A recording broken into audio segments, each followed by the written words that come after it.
네. 자유도서 독서토론의 개념에서 이론적으로 하나 가져온 것이 자기선택적 독서라는 개념이에요. 결국 이제 독자가 스스로 책을 선택하면 나의 이제 읽기 동기 그리고 긍정적인 태도가 형성된다는 건데요. 그래서 우리가 다른 사람의 책을 추천받고 싶고 뭐 여러 가지 목적이 있지만 자유도서 독서토론의 매력은 내가 어떤 모임장이나 모임에서 선정한 책을 내가 수동적으로 읽는 것이 아니라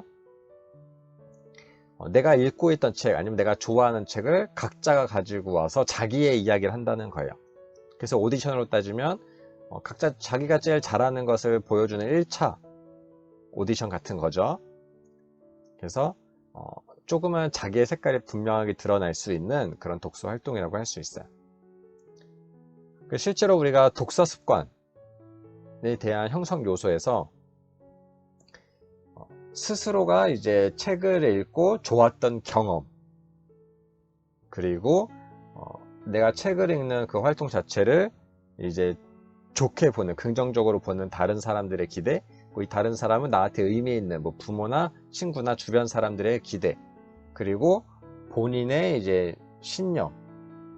내가 책을 읽으면 나에게 도움이 될 거야. 이 책은 정말 유익한 거야. 결과적으로 나는 이 책을 읽고 나서 무엇을 이루어낼 수 있을 거야. 아니면 나는 이 책을 완독할 수 있어. 완독하고 내 것으로 만들 수 있어.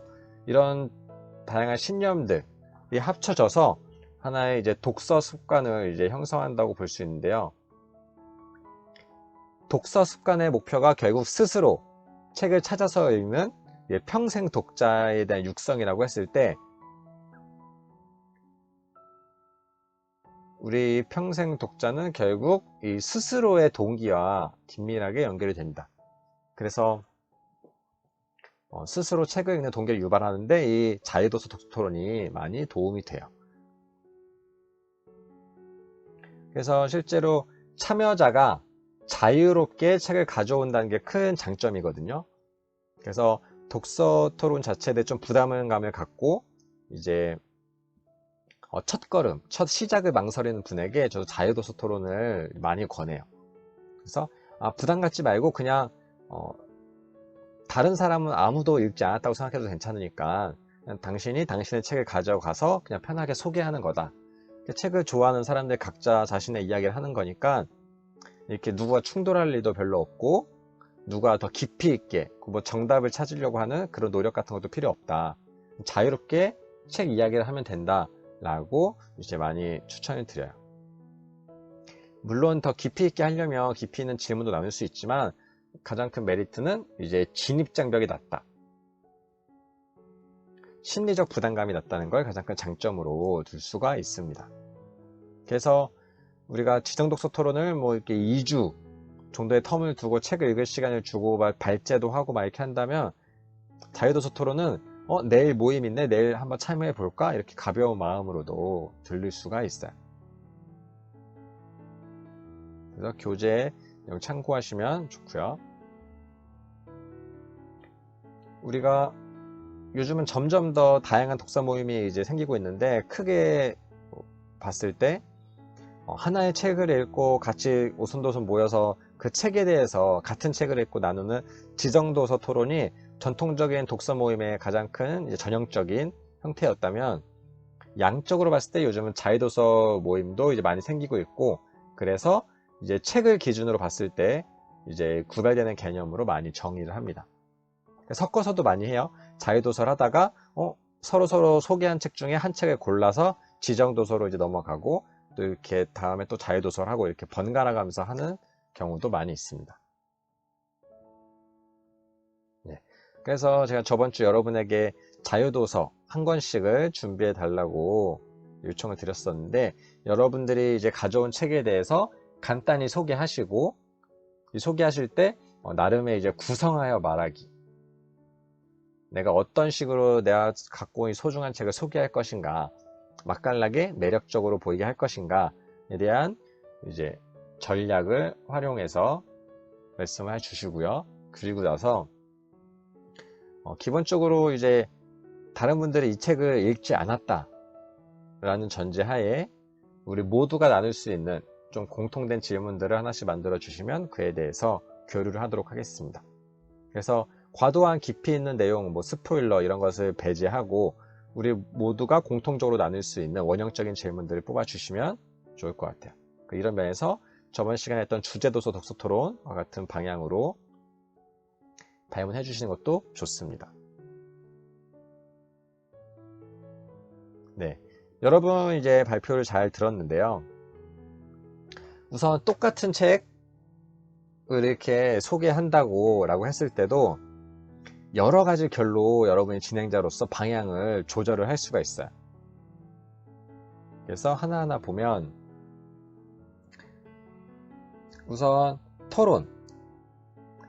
여러분이 미디어 읽고 쓰기라는 책을 읽지 않았지만 미디어에 대한 배경 지식을 갖고 있죠. 기본적으로. 그랬을 때 미디어의 영향에 대해서 긍정적이신가요? 부정적이신가요?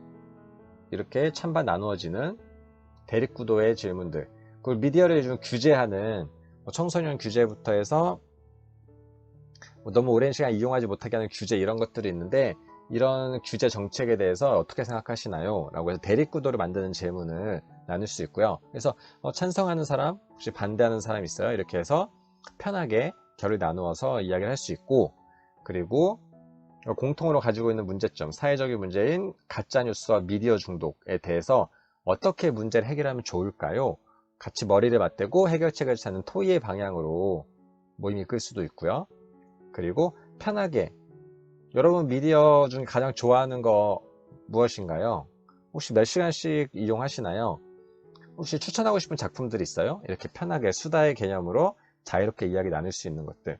그래서 여러분이 정말 생전 처음 보는 책을 만났다고 하더라도 다른 사람을 소개했다고 하더라도 여러분이 사회자로서 그 책에 대한 소개를 듣고 나서 나름의 이렇게 결을 다르게 해서 모두가 나눌 수 있는 질문을 정하고 거기에 맞게 이제 진행을 할 수도 있습니다. 그러려면 더 잘 들어야 돼요. 왜냐하면 우리가 같은 맥락을 사전에 공유한 그런 같은 책이 아니기 때문에 그 당시에 딱 모여서 어느 정도의 내용을 파악하고 질문을 뽑고 리액션을 해주려면 잘 듣는 게 더 중요한 그런 모임이기도 합니다. 실제로 이제 자유독서 모임도 이제 조금씩 옵션을 다르게 할 수 있는데 한때 이제 비밀 독서단이라는 책 소개해주는 프로그램이 인기가 많았어요. 그래서 저도 여기서 포맷을 빌려와서 자유독서 모임을 조금 이제 다이나믹하게 구성했었는데 예를 들어서 이제 보면 우선은 자유독서 모임 중에서도 맨 처음에는 그냥 좋아하는 책 가져오세요 라고 하다가 뭐 인생책 가져오세요, 소개하고 싶은 책 가져오세요 이렇게 하다가 몇 번씩 하다 보니까 이제 소재가 좀 고갈되잖아요. 그래서 좀 주제를 설정해서 어떤 주제나 상황을 설정한 다음에 이제 거기에 맞는 책을 가져오게끔 유도를 했어요. 그래서 여행 가기 전에 읽으면 좋을 책 뭐가 있을까요? 막 이런 주제를 정해서 책을 준비하도록 하고 각자가 이제 소개를 합니다. 시간을 정해서 3분 이렇게 소개를 하고 그러면서 이 주제에 이 책에 잘 어울리는 찰떡궁합인 연관성을 이제 어필하도록 그리고 서로 대화 나누고 코멘트 나누고 이야기 나눈 다음에 그리고 마지막에 투표를 했어요. 내가 여행 가기 전이라고 봤을 때 가장 읽고 싶은 책이 무엇인가요? 라고 해서 투표를 하고 다음에 문화상품권을 이제 추첨을 해서 투표 결과에 맞게 드렸습니다. 이렇게 하면은 상품을 타기 위해 조금 더 매력적으로 소개하려고 노력하고 조금 더 주제에 어떻게 적합하게 연관을 짓고 어필할까에 대한 고민을 해서 조금 더 열심히 좀 더 열정적으로 참여하고 이제 그러면서 이 주제에 대한 공유와 함께 서로 소개하는 그런 시간도 갖곤 했습니다. 그래서 여러분들 이런 방법도 같이 활용하시면 좋고요. 이제 다른 모임의 예도 간단히 보면 자유도서긴 자유도서인데 휴가 갈 때 데려가고 싶은 책, 그리고 여기서는 자유롭게 갖고 와서 스스로 그냥 조용히 읽는 책, 그러니까 같이 이야기 나누고 이런 모임이 아니더라도 와서 그냥 조용히 각자의 책을 읽으면 됩니다 라고 하는 형식의 모임도 이제 묵독 모임으로 진행을 하기도 하고요. 그리고 여기는 각자가 각자의 책을 읽는데 그것을 이제 습관의 형태로 각자가 읽을 책을 서로 공유하고 또 이제 서로 읽은 내용을 이제 나누고 그리고 카드를 채워가면서 이제 감상도 정리해 보고 그러면서 진도를 공유하는 거예요. 여러분에게 저 오늘 이번 주에 이 책 읽겠습니다. 이번 주 동안 이 책 읽을 거예요 라고 한 다음에 매주 만나서 내가 어느 정도 읽었는지 읽은 내용 중에서 어느 부분이 좋았는지 서로 다른 책을 읽고 있지만 그럼에도 불구하고 조금씩 이제 공유를 하는 겁니다. 그러면서 이거는 습관이란 키워드로 서로 독려해주는 그런 의미가 이제 크죠. 여기서도 각자의 독서 속도와 취향을 존중해주는 거, 인정해주는 게 하나의 포인트라고 할 수 있어요. 우리가 지정도서는 딱 공지하고 나서 언제까지 읽고 언제까지 모여서 이야기 나누고 이게 좀 정해져 있잖아요. 그것과는 좀 더 자유로운 개념이라고 할 수 있죠. 네. 그리고 이제 많은 분들이 어떻게 독서 토론을 잘할 수 있냐, 그 자유도서 모임 포함해서 여러 가지를 물어보시는데 거기에서 제가 강조하는 6가지 키워드에 대해서 말씀을 간단히 드릴게요. 그래서 알면서도 지키기 쉽지 않지만 그럼에도 불구하고 계속 내가 알고 있어야 하고 내가 인지하고 있어야지 하는 그 좋은 부분들인데, 왜냐하면 특히 성인 모임, 아이 모임도 마찬가지고 감정이 상하면 내가 그 좋았던 독서 경험을 포함해서 다 이제 망치는 경우가 있어요. 그래서 책을 읽은 경험 그리고 책을 읽었던 경험을 이어서 사람들과 모임했을 때 그 좋았던 경험을 모두 간직하려면 가장 기본적으로는 너무 기분이 상하지 않는 것이다, 그리고 즐기는 것이다 라고 했을 때 필요한 6가지 요소입니다. 하나하나 볼게요. 우선은 이제 우선 흥미의 개념은 모두가 이제 기본 바탕을 하고 있지만 흥미의 개념은 굉장히 이제 사람마다 달라요. 그래서 내가 정말 좋았던 책, 내가 흥미로웠던 책이 누군가의 흥미가 없을 수 있고, 그런 면에서 너무 이제 흥미 중심으로 가다 보면 레크레이션도 아니고 많은 사람들의 결이 나누어지고 누군가는 되게 비율을 맞추는데 집중하게 되고, 그런 면에서 전체적인 모임의 균형이 깨질 수가 있어요. 그래서 흥미의 요소도 중요하지만 흥미의 요소는 여러 가지가 있고, 흥미 외에 저는 항상 재미와 의미, 유익함, 이것도 함께 챙기라고 말씀을 드리거든요. 왜냐면 우리가 한 번 해서 재밌는데 그것을 이제 다음에 또 이어서 계속 하려면 사이사이에 더 재밌는 게 너무 많아요. 그래서 우리가 독서 습관을 하던 독서 모임을 하건 단순한 재미 이상의 의미 그리고 유익함도 함께 가져가야 돼서 이거 지정된 책이 별로 재미가 없는데 라고 했을 때 그 재미가 없지만 그 재미없는 책을 우리가 같이 나누면서 또 다른 이야기가 형성이 될 수도 있고, 또 재미없고 그런 책을 또 욕하는 재미도 있다. 그래서 책이 조금 흥미 없을 수 있지만 모임은 더 이제 풍요로운 시간이 될 수 있으니까 흥미 이상의 그 넓은 관점에서 이제 우리는 유익함까지 얻어갈 수 있다, 이런 마음으로 꼬시기도 하거든요. 그런 면에서 재미있는 것만 고르면 책부터 해서 이런 흥미나 이야기거리 자체가 너무 가벼워질 수 있기 때문에 거기에만 너무 집중하지 말자. 내 뿌듯함, 건강한 의미, 유익함도 항상 같이 챙기도록 하자 하는 말씀 드리고, 다음은 이제 주제. 많은 분들이 이제 책을 읽고 나름의 주제를 마음속에 간직하고 오는데 그 주제가 서로가 다를 수가 있어요. 작가가 의도하고 평론가가 말하는 주제도 있겠지만 또 각자가 다른 느끼는 주제도 있을 수 있는데, 우선은 1차적으로는 그 다양성을 존중하는 것.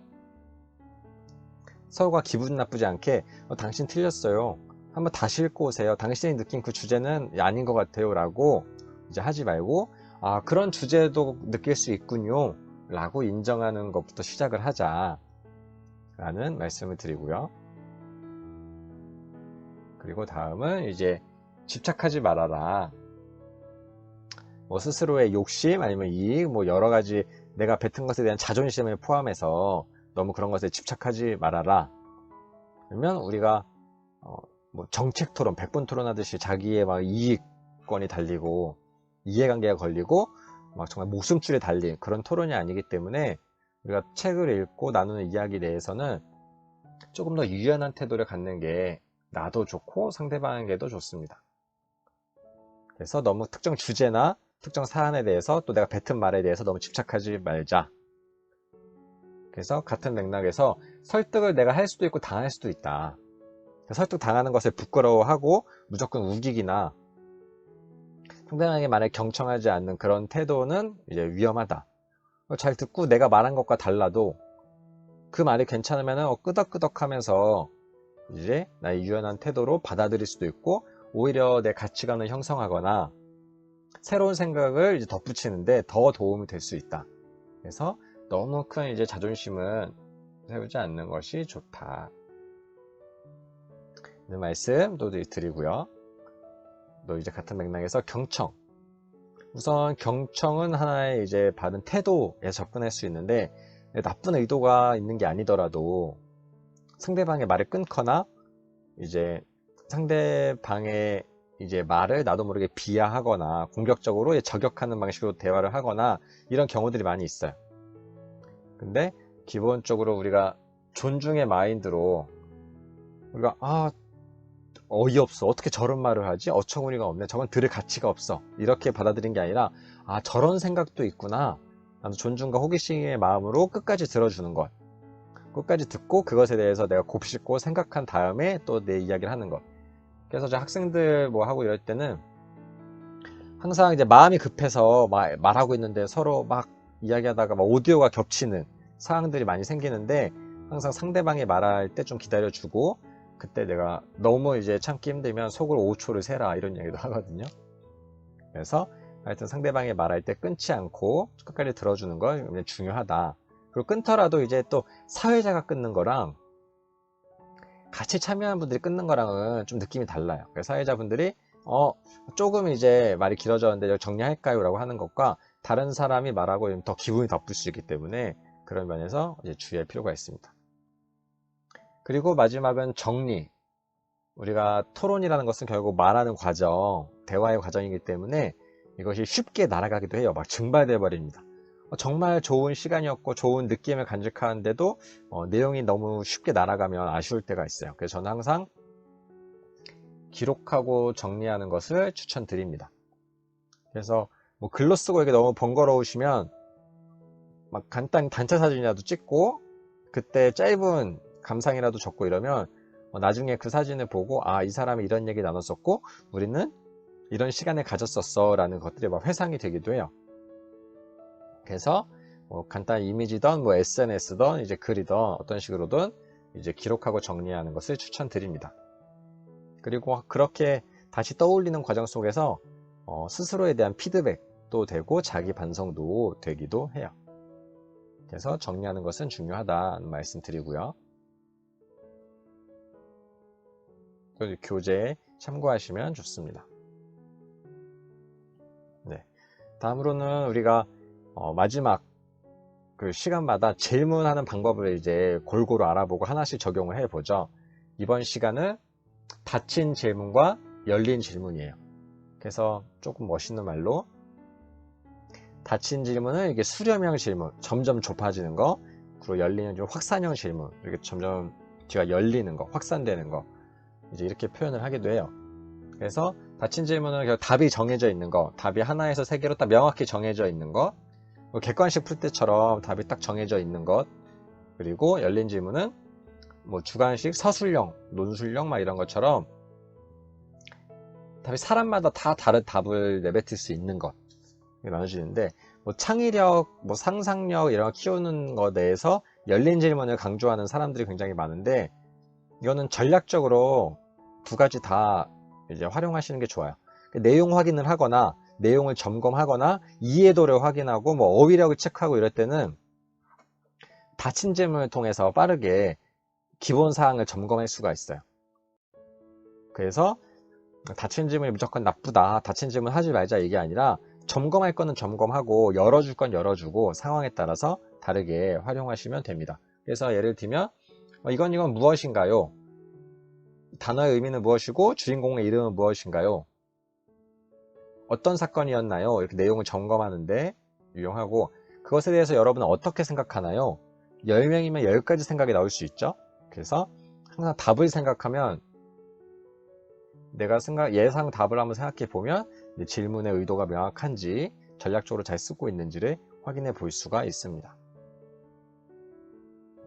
그래서 예를 들어서 이제 심청전을 통해서 여러분 질문을 한번 만들어 볼게요. 네, 많은 분들이 질문을 이제 적어 주셨는데, 가장 예로 심청이는 왜 인당수에 빠졌을까요? 심청이가 빠진 물은 무엇인가요? 심청이는 물에 빠진 대신 어떤 대가를 얻었나요? 이런 식으로 이 내용을 확인할 수 있는 질문들 간단히 할 수 있고요. 심청이의 본 이름 무엇인가요? 독서 퀴즈 같은 거에 많이 활용이 되거든요. 어떤 분들은 이게 독서를 방해한다고 하시는 분도 있는데, 실제로 이해도 자체가 부족해서 내가 즐기지 못하는 친구도 굉장히 많아요. 그래서 간단한 것은 내용에 대한 점검을 하고 그 다음에 이해의 생각을 열어주는 거, 이렇게 단계적으로 나가도 좋습니다. 그래서 열린 질문으로는 심청이의 효가 진짜 효일까? 이런 질문 해주셨어요. 그래서 누구는 이제 부모님을 위한 거니까 효라고 할 수 있고, 부모님이 더 속상할 것 같아서 효가 아니라고 할 수도 있고, 여러 가지 생각이 나올 수 있죠. 그리고 이제 신봉사의 마음은 어떨까? 우선 작품 내에서 이제 슬픔에 대해서 나오긴 하지만 거기에 좀 더 공감을 해서, 신봉사는 어떤 복합적인 마음으로 눈을 뜨고 싶은 마음, 자식을 사랑하는 마음, 그리고 이제 돈이 없지만 어떻게든 빌린 그런 마음, 여러 가지를 우리가 상상력을 발휘해서 공감하고 거기서 추론하고 그걸 통해서 이야기를 막 전개할 수가 있죠. 그리고 내가 심청이라면, 내가 신봉사라면 어떻게 했을까? 이것도 각자의 내면화 질문을 통해서 여러 가지 대답을 이끌어낼 수 있는 열린 질문입니다. 그래서 여러분이 같은 작품에서도 여러 가지 질문을 만들 때 각각의 이제 목적 그리고 전략에 맞게 질문을 뽑아낼 수가 있습니다. 네, 이렇게 오늘 자유도서 독서토론 다루는 3강 시간은 마쳤고요. 그러면 다음 시간에 뵙도록 하겠습니다. 감사합니다.